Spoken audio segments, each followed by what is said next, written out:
I want to start by rejecting a very common idea. The idea that meaning is difficult because it is hidden.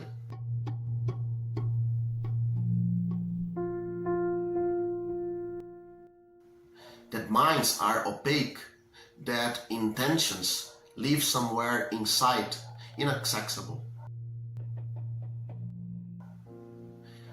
I think the story is wrong. I think that what changed is not access. What changed is distance.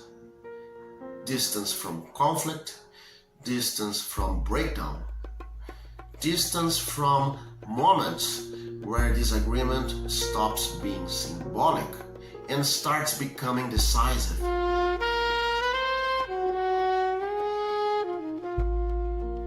In other words, what changed is how far a practice is from war.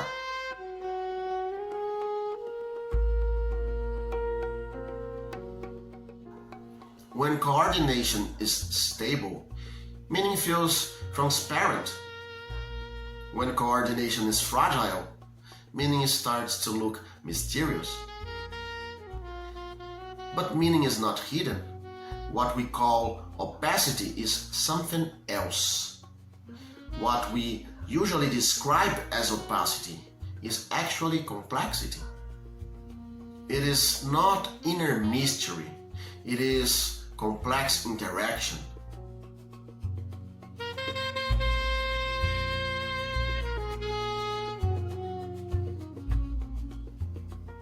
As forms of life become more intricate, the practices that sustain meaning become harder to translate. Coordination gets heavier. Cultural exchange thickens.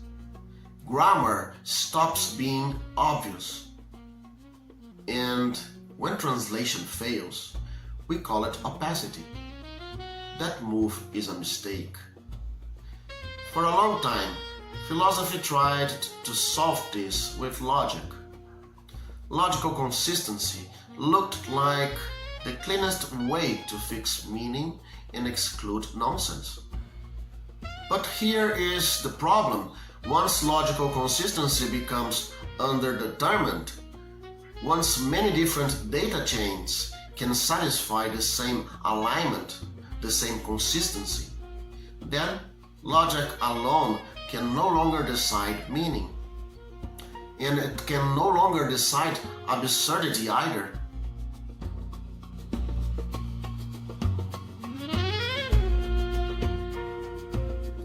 This is why behaviorism matters more than people think. Even when it looks crude, it was doing something serious. It tried to externalize the mind, to expose mental life to public criteria. Adjustment, correction, error avoidance. It translated logical failure into practical cost. But behaviorism also broke something. Once mental life was reduced entirely to observable patterns of action and response, intention stopped counting as a core of the meaning. What mattered was alignment, stability, intelligibility inside a practice. And that destabilized the picture.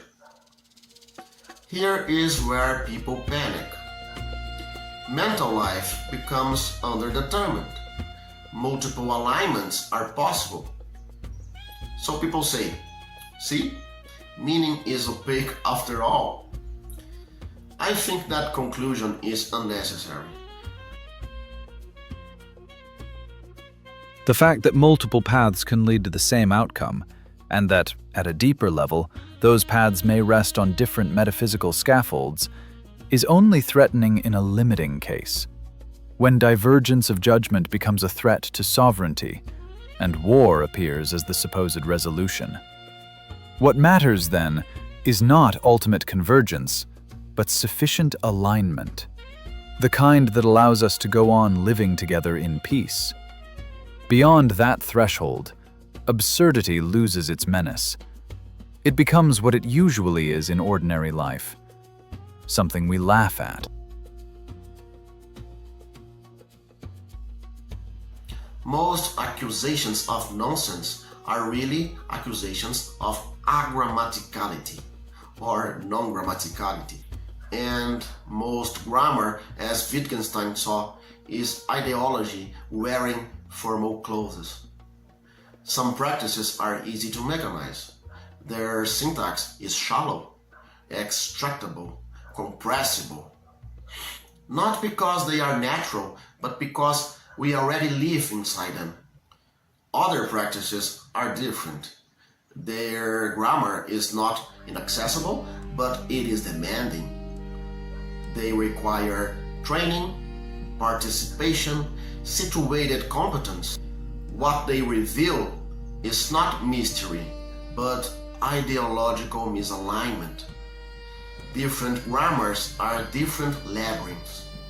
They try to reach similar practical outcomes through different epistemic rules. And this is where cultural conflict lives. Different cuts through the space of possibilities create different regimes of negation, different ways of saying this makes sense and this is absurd. Meaning does not collapse, alignment does.